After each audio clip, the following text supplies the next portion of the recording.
อ่านกินนี่ทั้งน้องหรือว่าผัวเจ้าอะไรเพิ่นว่าเพิ่นเฮ็ดให้บ่แสนว่าซั่นอ้ายจะมือปีใหม่ผู้นอกจากเขาเบื่อเห็นแล้วเฮ็ดให้ดีเด้อบ่โดยบ่ได้ขายบ่ได้ขายให้แล้วว่าเฮ็ดให้บ่น้ำใจบ่ต้องถามว่าใครก็ได้เนาะของขวัญปีใหม่เป็นของขวัญปีใหม่บ่แล้วก็ถ้าเบาแสนกับบ่เข้ามาจักเทื่อโอ้ยเนาะว่ะ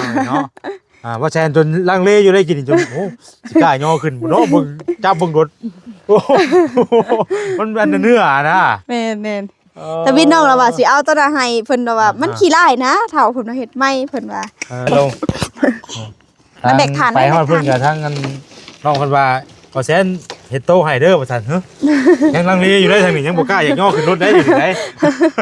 แม่นบ่อีกฟังเบิ่งแล้วคุ้มราคาแต่ละนี่คือแพงแท้นะประตูอีกาวมึงเด้อมีหยังคนในโต๊ะประตูลูกประว่าฐานมาเฒ่าเจ้าเผาถ่านดูกันเชิญมันซื้อถ่านมาอีว่ะใส่พี่น้องไว้เนาะเดี๋ยวสิเอาเงินให้ทางน้องเพิ่นก่อนอันนี้บ่ก็ใช่อันนี้เดี๋ยวบ่แซนสิเอาเงินให้น้องเด้อนี่เด้อเป็นน้ำใจของทางบ่แซนเองเด้อน้องได้จ้ะฮะเจ้าก็ให้เลย50,000ผู้ได้ผู้ก็ตายตายก็ให้เลยบ่ผูกก็นี่กันนี่ผูกดีบ่เด้อน้องเด้อบ่ให้ดอกโมเมนต์ว่าอันเงินนั่นได้เนาะจะเอาให้ไว้ใช้ที่ถุงที่ไทยไว้เด้อมาให้หลายแท้สิบ่ว่าเงินค่าโต๊ะซั่นบ่อันนี้สิให้หลายมาได้ตุยาก็จะตุยาก่อนนี่ใจเด้อสิไว้พ่อไทยร่ำด้วยปีใหม่เด้อเจ้าเอาเงินก่อนบอก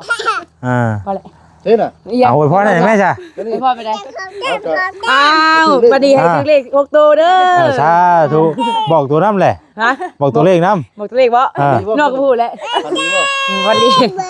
คอยร่ำรวยปีใหม่โดยจุดไทยปีเก่าต้อนรับปีใหม่ได้บ่าวเอ้ยวันนี้เฮงมันมาเถอะดิสาธุเนาะ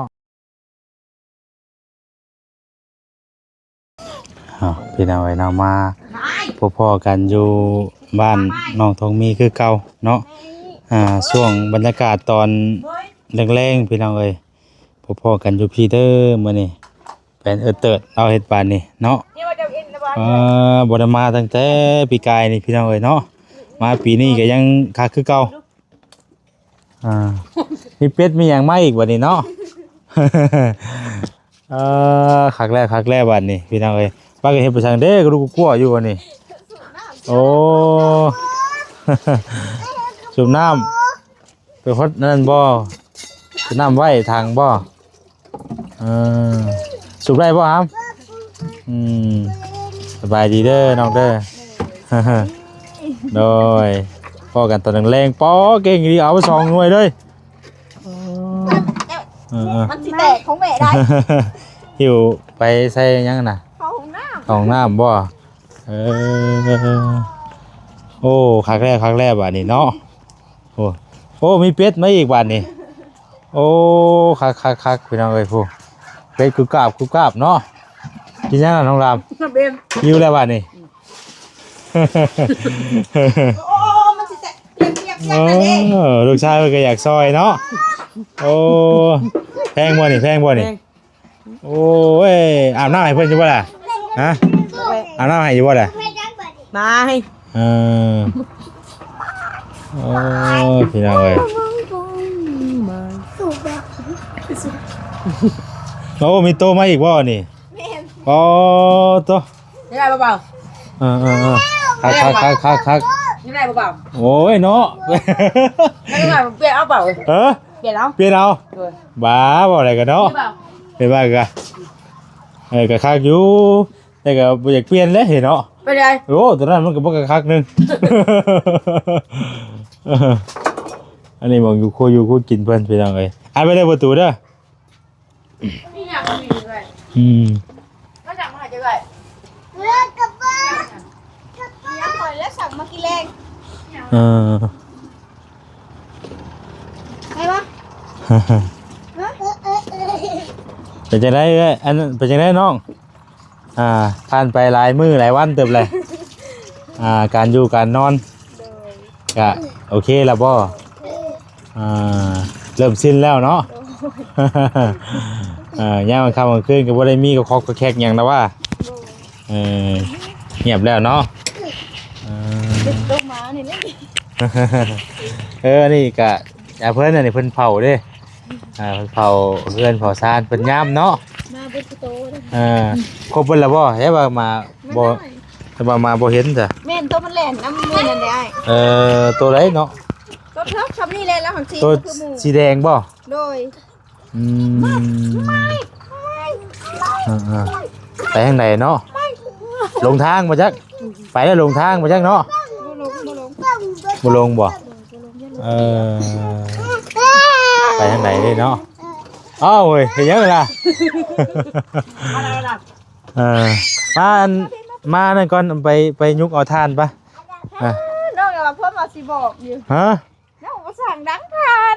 เอ้าสร้างว่าแท้นั่งนะโอ้ยเนาะอยู่บ่มากันเยอะบ่สร้างก็สร้างเอาแล้วบาดนี่เนาะซื้อมาให้เลยเขาผ่านมาได้เว้ยเนาะแบลทีก็เอาไปยังเอา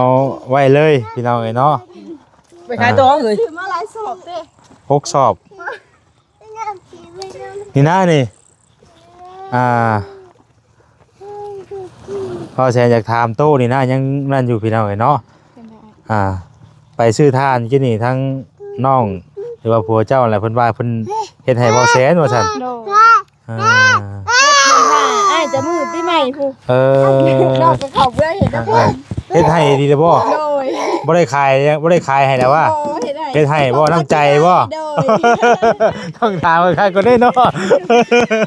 นของขวัญปีใหม่เป็นของขวัญปีใหม่บ่แล้วก็ถ้าเบาแสนกับบ่เข้ามาจักเทื่อโอ้ยเนาะว่ะ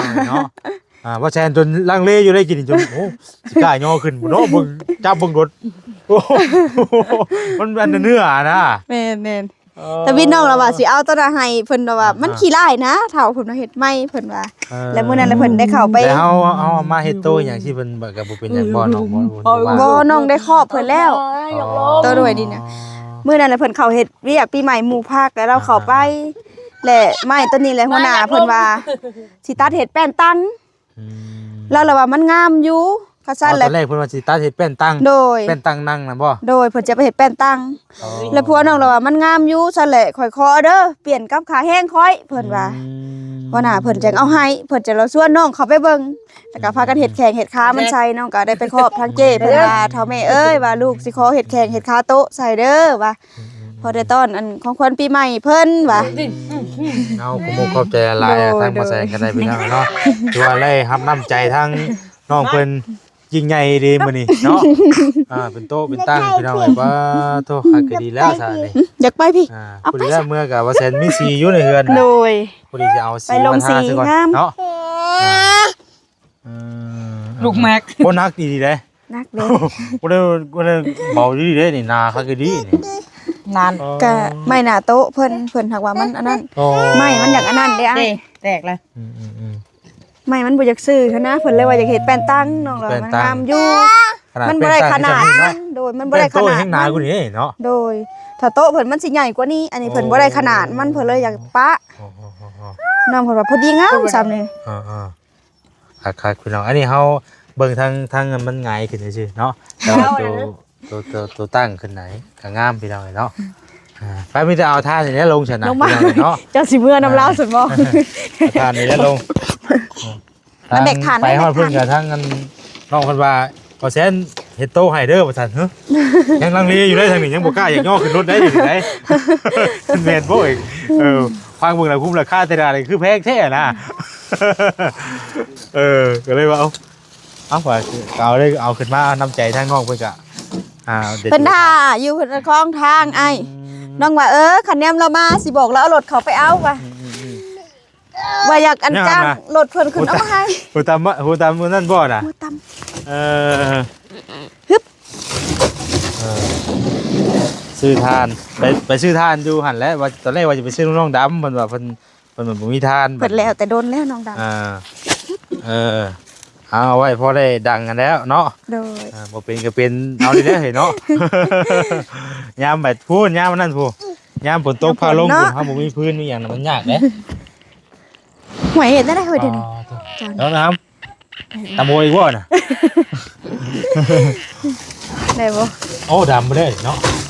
เอาเป็นหยังเดี๋ยวสิเมื่อก็สิพอดีแล้วสิเอาอัน ใส่สีกัดหมอดก่อนไอ้เอ้ย ใช้สี ใส่สีกัดหมอดก่อน เพราะว่ามีสีอยู่ในเฮือนล่ะมันเป็นสีอันทาบานไปสินะเนาะ บ่ มีทาบานไปสิว้าแข่งตัวนี้ขาตัวนี้ก็มีแต่ไม้แบบแก่นๆในนี้เนาะบ่อะไรกันเนาะ โดย ไม้นี่ก็แก่นคักอีดีเนาะ ตัวนี้แหละตัวเก่าเพิ่นได้อันนี้ ถือว่าไม้นี่เบิดนั่นแล้วถึงเนาะเบิดแต่ว่ามันเบิดแห้งแล้วเนาะ แม่น เป็นไม้แห้ง กอง นะ พื้นเลยเพิ่นถิ่มเลยเห็นมันงามแต่ก็เก็บไว้ ขนาดไม้ทิ่มเพิ่นก็เก็บไว้สิก็เป็นโต๊ะเป็นตั้งเนาะเอากะลีว่าคักๆๆพี่น้องเอ้ย แบกฐานเขาเพื่อนนี่ไว้เอาล่อมาสุกเอาไว้เอาล่อกัน อ่ะโอ้นี่แหละชื่อทานมาให้เพื่อนพี่น้องไอ้ทั้งว่าแซนก็ได้เพราะว่าก็เป็นทานที่ว่าแซนเคยแจ้งไว้นั่นแหละน้องเอ้ยเขาก็อยากซื้อมาป้าไว้ให้เพื่อนนะให้เพื่อนมาอยู่ไปแล้วขึ้นน้ำมารอบคำในมือนี่กัน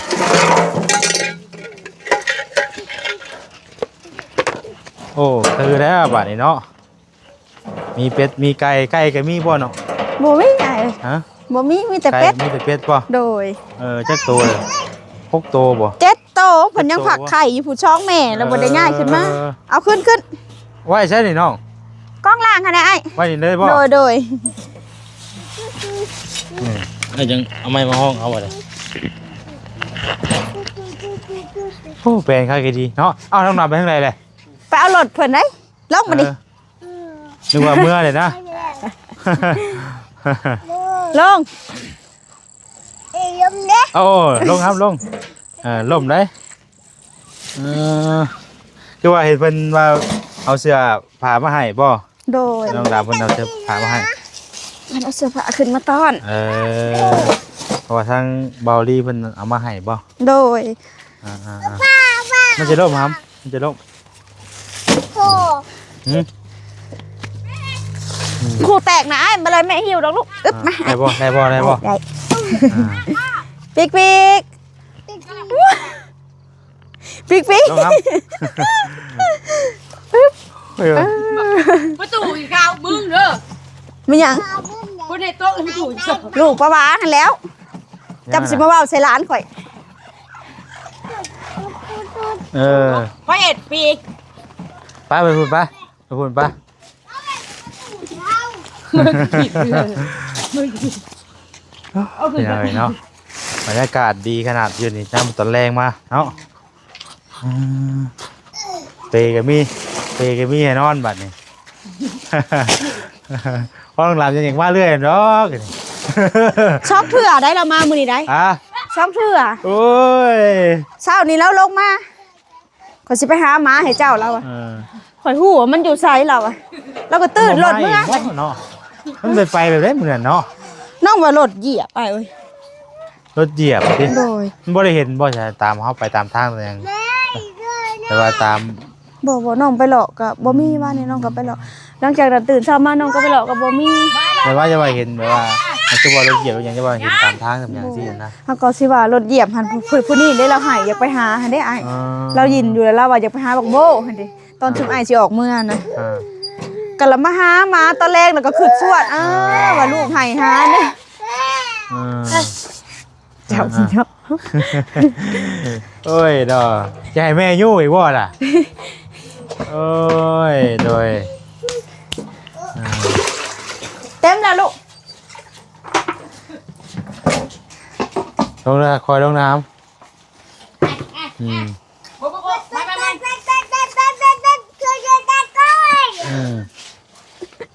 เป็นรถไฟบัดนี้มันเต็มอะไร เต็มนะบ่วันนี้ ตั้งไว้ แล้วก็อยากซอยแม่เพิ่นกันเนาะ เปียกหมดแล้ว ไปจังได๋ปีใหม่ไปทางใด บ่ได้ไปล่ะคลองทางมาหน่อยเด้ โอ้ยเนาะอย่าได้จ้ะมันเสียเลยเด้ มาแล้วก็เกลือเข้าก็บ่เห็นน้องก็ซุ้มไผแล้วนี่ก็ไปเอิ้นใส่หม้อหนึ่งก็คลองทางเด็กก็บ่เห็นมา เอิ้นใส่ฮอดหมู่หนึ่งพุ่น โด น่ะ ยคือฮอดเพงตื่นเช้ามาก็ไปชวนเราไปพักผ่อนไปหาหมาเนี่ยโว้ยเราเอาไปหาทางใดเราอะ มันหลงทางบ่ ก็ เนาะ เลาะน้องก็เลาะ ปกติมันก็อยู่น้ำหมู่เดียวกันนะว่าเนาะ โดยตะกี้เราก็เคยแล่นน้ำน้องเราแล่นฮอดปั๊มน้ำมันหากเราก็ลบมาถ่าอยู่เฮือนคืนก็น้องสิว่ารถเหยียบนะ ถ้าตำรวจได้ตำรวจ หึตำรวจ ถามหายังตำรวจอาบน้ำเลยไปลูกอาบน้ำเลยไป ปูมาใกล้เลยทำไมปู อืม ปูไม่หนึ่งเหมย เนาะ หินไก่ แดงเลยจ้ะแดงเป็นเมื่อน้องกูไป และสองจังมือก็ตั้งแต่มือปีใหม่พุ่น โดยแต่มือเขาดาว พุ่ พุ่น น น่ะโดยแต่มือออกไปซื้อน้ำพุ่น อ๋อ น่ะ3-4 มื้อแล้วเพิ่นบ่มาเลยแหละน้องว่า มา หากกระถ่ายได้กลางคืนน้องก็ลุกมาจอบเบิ่งหมาเฮานี่ อืม เป็นหมาป่า ไปขึ้นน้ำนาซาไป น้องดำบัดเมื่อสิเขียนหุงเมื่อจะบ่ เจ้าเมื่อขำแล้วเด้อนางเด้อ อ่า ดีละกาเมือง ตีลังกาเมื่อเลย โชว์ตกเด้หิวไว้ๆเลยโชว์ตกลงคลองเลย ยังคือเก่าอยู่แต่ว่ารถไหนยังบ่ได้มีตัวใดฮักแล้วว่าคนที่ก็ เพชรมันบ่ออกบ่เนาะเพชรบ่ออกบ่ เป็ดบ่ออกไอ้เพิ่นบ่ออก บ่ได้มืดบ่ว่าสิดีภาพอ่ะได้บ่แต่ว่าภาพมืดนะต้องมาอยู่เพิ่งนี้ก็ได้ ก็น้องเกลืออะไรเพิ่นก็บ่ออกเพิ่นเคยนอนในหันเพิ่นไปนอนในหัน ก็เริ่มดึงเข้าที่เข้าทางแล้วบัดนี้เนาะ โดย คิดฮอดทางนั้นอยู่บ่ เมื่อวานนี่เมื่อพุ่นวานนี่นะน้องเมื่อพุ่นเมื่อเฮ็ดโต๊ะให้อ้ายนี่เมื่อเลยอยากมาบัดนี้ถึงเลยอยากมาผัดผัวผัดยันรถขายันน่ะก็ฮักอีกจอดแล้วก็ได้ โดนแต่บ่เริ่มแต่บ่เฮ็ดโต๊ะนี่ก็ โดยเพิ่นอันเฮ็ดผู้เดียวเพิ่นเด้เด้อเพิ่นให้เมื่อยอซอยเพิ่นซอยโต๊ะซอยได้เปลี่ยนออกตัวมันขี้ไหล ตาเปื่อยปู โอ้ย แล้วก็เมื่อนะว่ะขายันรถผัดฮักเพิ่นผัดเมื่อยแน่อย่าซะเจ้าอยู่นี่เด้อว่าเจ้าเศร้าเมื่อย เพิ่นขี่ไปเวียกกันบ่ โดยเจ้าเศร้าเมื่อยเจ้าจะขึ้นไปว่าน้องก็หอบลูกย่างขึ้นมาฮอดก่อนเพิ่นอีกขึ้นมากับพอดีมาพ่ออันเขาเว้าเผยเพิ่นขี่รถจักรเข้ามามาแต่ซ้ายเพิ่นเอามาลุกมาพัวเพิ่นเอามาแต่ลุงเพิ่นเด้อโดย ก็ยังรัดมานี่ หลัดมาเลยคือย่างมาว่าคิดฮอดเฮือนว่าย่างขึ้นมาแล้วว่ะ เดี๋ยวพากันย่างเข้ามา โด เนาะ ย รถนั่นก็รถมันเป็นรถทั่วเลยเนาะมันก็ นั่นแหละ เป็นรถไผก่อนนั่นน่ะ รถของลุงของป้าเพิ่น บ่ได้ก็เจเอานะเนาะ โดย รถเจเอานะเจพอได้ขี่ เดี๋ยวนั้นเฉพาะได้เที่ยว พอได้ขี่ไปขี่มาไปเวียกขี่ได้เนาะบัดนี้นี่ก็ เอาเมื่อน้องกูไป เราสิหายอันนี้เราสิหายสบายดีก่อนสบายดีก่อนหนบมืองามๆหนบมืองามๆ ไปลุงก่อนไม่ยังกินกับข้าวบ่นี่หัว ไปปิ้งหูหมู ปีหูหมูปิ้งหูหมู ได้ฟักออกแล้วบ่ ยังตอนนี้ต้นน่ะออกแล้วเบี้ยบักถั่วก็ออกได้ผู้ทางเพิ่นหวานก่อน บ่ อันนี้นะน้องอันชักได้มะหุ่งนั่นน่ะได้มะเขือ เป็ดมันสิบ่นั่นบ่เนาะ บ่มาได้ไอ้ มาบ่ โดยเพิ่นบ่ อย่า มา ว่าจะมากัดใบบ่เวลามันบัดมันออกสินะ โดยแล้วเราก็อยู่แต่พุ่นกลางเว้นนะอยู่กลางหลัง เขาต้องเฮ็ดอ้อมออกต่างหากบ่ แม่นเจ้าอย่าสุดดื้อ ป้าเพิ่นลงก็ได้เนาะอย่าว่าเพิ่น ถ้าก็ปีนนี่แหละ อยากเล่นไม้มาว่าแซงก็ได้มานี่เราเอาคืนเลยล่ะ เอาขึ้นแล้วขึ้นมาแต่เดี๋ยวไปอาบน้ำไปอาบน้ำ อาบน้ำเองเลยนี่เนาะ อันนั้นบอกน้ำเลย บ่ได้นอนเว้นได้มื้อนี้ บ่ ไปหลักลิ้นน้ำป้า ถ้าไปทางไหนแน่ใช่มื้อนี้ มื้อนี้บ่ได้ไปจะอยู่แต่ในเฮือนไปทางไหน ปลาประดังครับปู มื้อนี้บ่ได้มีผู้เข้ามาหาบ่ มื้อนี้บ่ อ่า มีอยู่ ผู้อันยิ่ง2คนเพิ่นขี่รถจักรเข้ามา เพิ่นก็เข้ามาถามมาไทยเนาะ โดย โดย อ๋อแต่บ่คือหยุ่มเข้าใจทุก บ่ย่านแล้วด่าก็ยังบ่ย่าน มืดได้ บ่ย่าน เพื่อนคุยบ่ เนี่ยเพราะว่าละทางบ่ เห็นบ่ฮะ นี่พันยำตำรวจ มานี่ตำรวจอีกป้าต้องขอก็ยอมแล้วใช่ล่ะเพราะว่าเมื่อขาเมื่อนี่มันแบบมีนั่นเด่นเนาะบ่แม่นตัวนี้บ่เนาะ ไม่ ตัวนี้ก็บ่แม่นนี่ มันไม่ใช่ตัวมา 3โตมาใหม่ วันนี้จะสอง โดยพันเห็นเมื่อคืน บ่แซงก็บ่จื้อ พันมาเพิ่นมา บ่จื้อโอ้เก่งเนาะเพิ่นน่ะป้าต้องอาบน้ำตัวอันเลย อยู่ค่ะ เก่ง ทำน้ำทา เก่ง แป้ง ๆ เพิ่นเห็นรถอ้ายมา เพิ่นมาจากมุงนั่นน้องเพิ่นมาจากมุง ว่ามื้อนี้สิค่ำเด้ออ้ายเด้อ ม น้องถามเพิ่นว่าบ่มีคนงานเพิ่นว่า นะครับฮะมื้อนี้ก็เงียบแล้วเนาะหรือว่าเป็นน้ำปีใหม่บ่เนาะ เพิ่นเมื่อบ้านเพิ่นบางคนก็เพิ่นบ่ทันลบมาเพิ่นมาพักปีใหม่ไกลเด้อบางคนทางอันนะพุ่นอยู่อันนะพุ่นเลยทางบ้านดอนแดงผู้ขึ้นไปทางผู้ลูกน้องเพิ่นน่ะเขาก็มาพักปีใหม่ เอานี่ก็นี่แรกเอาบ่ใช่ก็ชื่อท่านมาให้เด้อมื้อนี้เด้อน้องเด้อตอนแรกก็คิดว่าสิบ่ทันได้เข้ามาหรอกพี่น้องเนาะว่ากับมันนั่นในมื้อนี้ก็เลยว่าเอ้าเดินกลับมานี่ก็สิซื้อท่านให้ก่อนว่าซั่นนะสิซื้อท่านที่ยังให้เพิ่นก่อน เว้ากันอยู่กับผัวว่าเราว่าสิซื้อถ่านมาอ้าวถ้าว่าเจ้าเผาถ่านดูกันแช่มันซื้อถ่านมาอีกว่า เอาใส่พี่น้องเลยเนาะเดี๋ยวสิเอาเงินให้ทางน้องเพิ่นก่อนอันนี้ บ่ก็ใช่ อันนี้เดี๋ยวว่าจะเอาเงินให้น้องเด้อนี่เด้อเป็นน้ำใจของทางบ่แซนเองเด้อ น้องได้จ้ะ ฮะเจ้าก็ให้เลย 50,000ผู้ อยู่ในภูเขาตายนี่ ทายก็ให้เลยบ่ผูกก็นี่กันนี่ ไม่ผูกดีบ่ เด้อน้องเด้อ มวยดอก โมเมนต์ว่าอันเงินนั่นได้เนาะจะเอาให้ไว้ใช้ที่ถุงที่ไทยไว้เด้อมา ไอ้ล่ะไอ้แท้สมมุติว่าเงินค่าโต๊ะสมมุติอันนี้สิให้หลาย บ่ มาด้วย ทุกอย่างก็สะดวก ทุกอย่างก่อน เอาเนาะมันมีน้ำใจแล้วเฮาก็มีน้ำใจนํเพิ่น ขอบคุณขอบใจหลายๆไอ้เอ้ยปีใหม่ปีเงินก็ขอให้อ้ายอยู่ดีมีความเจ็บจะได้ความไข่จะมีเด้ออ้ายเด้อ สา ไป ธุ ทางใดก็ขอให้รุ่งเรืองในหน้าที่การงานไอ้เอ้ย โดย บ้านมื้อเช้าไร้ข้าวมื้อแรงเด้อ โดยสาธุเนาะ เอาอะไรเฮาได้มา เบิ่งน้องดำนะให้เพิ่มอีก50,000ฮะมาบ่เครียดอีกเครียดกับเครียดใช่น่ะ บ่ ฮะ เอาอีกใบขี้เขียวอ่ะ โอ้ยไปก็ให้เจ้าไปเลยมื้อเนี่ย เพิ่มอีก ก็เบิดแล้วว่าจะสิมีเงินเติมน้ำมันซะบัดนี้เบิดแล้ว ใครตุไปทาง ฮะเบิดแล้วบัด ถ้ามื้อเดือนมีมานี่ อ้าว ใจเด้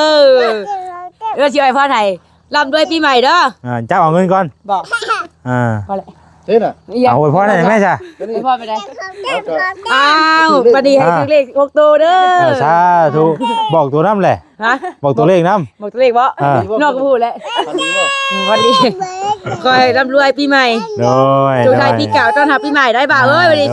เฮงมันมาแล้วดิ สาธุเนาะให้ละบ่เนาะ ถ้าแบบเมื่อพอบ่าวแล้วดิเอากี่ดอกใจ อ้าวเมื่อยังไง เขาขีดประจำหลังบ่ถึกเลขเห็นได้บ่าว เรือบ้านแล้ว โบเลขบ่ถึกเลขเห็นได้ บ่จะออกก่อนนี่ โมจะอกบ่ถึกเลขเดือด มาเรื่อยๆยังว่าสิถึกเล่นอยู่ บ่อยากว่าจะพาดอกตำรวจเชื่ออะไรมันนี่เดี๋ยวทับตำรวจได้ไงมาค่ะ บ่มีเข้าไปแล้ว เอาก็จังซั่นแหละเด้อน้องเด้อ เอาขึ้นไปดึงเสือทางปีนเลย ป้าโพดว่าป้าโพดเนาะ ไปเปลี่ยนใหม่ไปลูก หมูมันงีเงินนี่ใจเพิ่นเฮ็ดเหี้ยแหละนี่ใจอ้าวนี่อ้าว ไปซะเนาะมีแต่ทางบ่แซนซีขอลำลาเมื่อก่อนพี่น้องเนาะมื้อนี้ก็ซื้อทุ่งซื้อทานนั่นแหละมาให้แล้วก็ครับเอาเงินให้ทางน้องเพิ่นพอได้ซื้อน้ำซื้อน้ำกินเนาะสรุปคือเต้ากินซื้อหันซื้อนี่นั่นแหละพี่น้องเอ้ย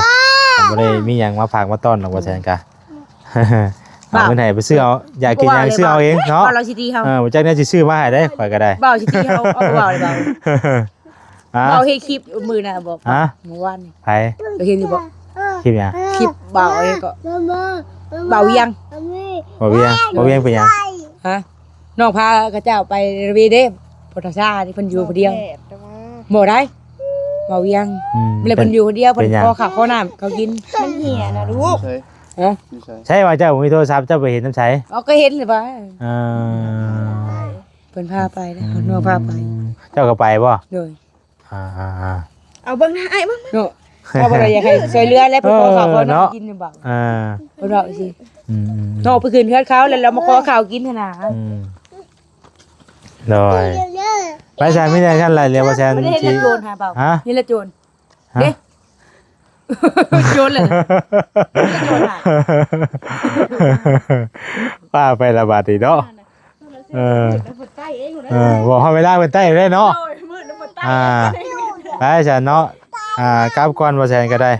มาคำในมื้อนี้ก็ได้เนาะ พี่บอกเปล่าไปทำบุญบ่เปล่า ฮะ เปล่าไปทำบุญบ่ ไปเมื่อวานนี่กำลังนี่แหละ บ่าวบ่ได้ชดแจ้งเขาบ่เปล่า บ่ได้ นอนอยู่กันโอ้ยนอนอยู่กันหมดแล้วข่อย ผู้ละคนว่าชดแจ้งก็อย่าเลยนี่มาบอกข่อยให้ยังบ่ เด้อ นี่แหละว่าบ่ได้ชดแจ้งเนาะมื้อนั้นนอนเนาะอย่าพี่กับสัญญาอีกแล้วเบาเนาะบ่ชลี ไปมันมีแต่มือได้เหมือนเจ้ากับค่ำแหละจังได๋ก็นั่นได้หามือ นั่นลูกวะปาก มือถีบมือคือจักได้มันหมุยตา อันนั้นก็ฮักเลย มายัง เจ หา มันน้องลม ค่อยขี้แหละมันล่มแหละ ตามหลักบัว ค่อยสิ โดยได้มือมือหน้ามื้อใดจังมาดินนำกันไม้มันค่ำมันมืดแหละเมื่อค่ำทางเมื่อ ก็กินได้ทุกอีหมู่คือวานนี่ ไปซะเด้อโดยเดี๋ยวจบคลิปก่อนพี่น้องเอ้ยเนาะเอาซะเนาะสังไรกระทั่งว่าแสนจะขอตัวทำลาไปก่อนพี่น้องเนาะอยู่ดีมีแฮงบ่สุขุสุคนเด้อพี่น้องเด้อเนาะสำหรับคลิปนี้ก็ลำลาไปก่อนพี่น้องเอ้ยผิดพลาดประการใดก็ขอโทษขออภัยสำหรับคลิปนี้ลำลาไปก่อนเด้อพี่น้องเด้อสบายดีเนาะ